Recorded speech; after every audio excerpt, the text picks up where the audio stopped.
David Lynch is known for his surrealist visual style, which serves as a testament to his ability to leave his audiences with more questions than answers after viewing his work. Drawing inspiration from great directors before him like Alfred Hitchcock and Stanley Kubrick, Lynch produces films and series that take many unexpected twists and turns and often require an attentive eye to understand the full picture.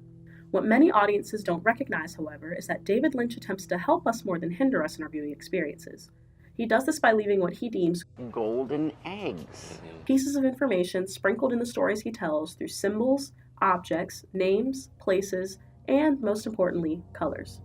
These goose eggs eliminate the need for concrete solutions and endings, leaving the stories of David Lynch up to interpretation based on the viewer's own sentiments and experiences. In this video essay, I'll be evaluating David Lynch's most common uses of color in his films and in the series Twin Peaks, as well as what themes and narratives he attempts to convey with the use of different colors for specific characters and places.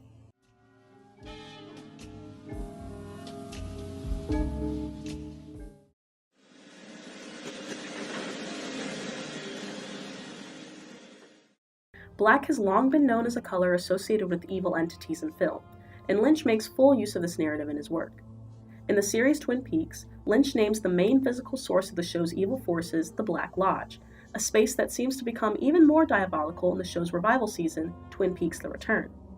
In The Return, the Black Lodge produces eerie creatures who are covered in all black and are, of course, up to no good. Oh my God!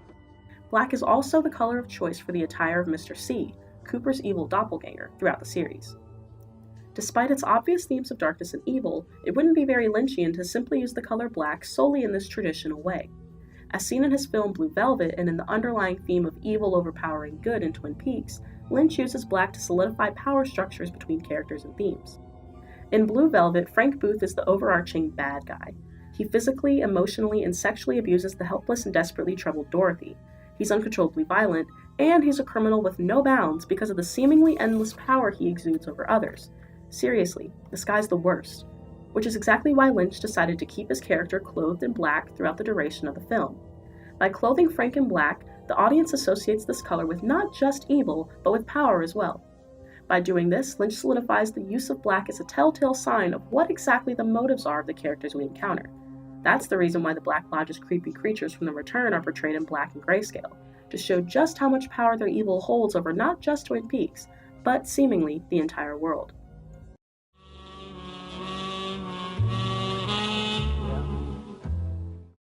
In the works of David Lynch, red is constantly worn by characters with sex appeal and a sense of sexual maturity to them, which contrasts with pink, a color typically worn by sexually immature and innocent characters.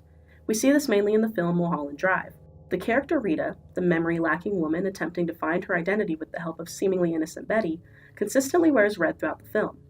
This consistent use of red is meant to clash with Betty's pink clothing, showing the perception Betty has of herself versus Rita in what we learn later to be her crafted dream world after, well, viciously murdering Rita.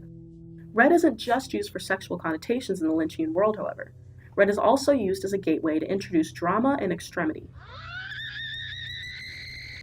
Keeping an eye on Mulholland Drive, we see this exemplified most in the Club Silencio scene.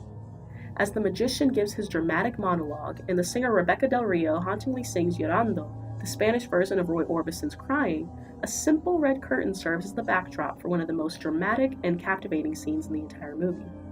This red curtain reappears often in Twin Peaks in both the Black Lodge and at the Roadhouse. When we watch Twin Peaks, we know the presence of the red curtain means we as viewers have been transported into a dreamlike state where we will encounter some sort of supernatural clue to the murder of Laura Palmer, or be shown a scene of drama that will indefinitely startle us, provoke us, confuse us, or just simply make us say, Oh my God!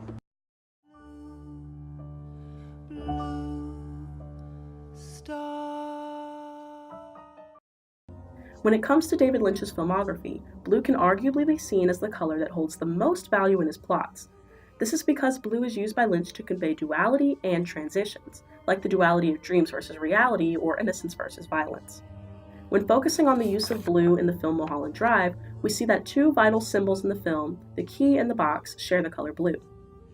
In the film, these symbols are randomly and separately introduced to the audience with no significance tied to them in those moments.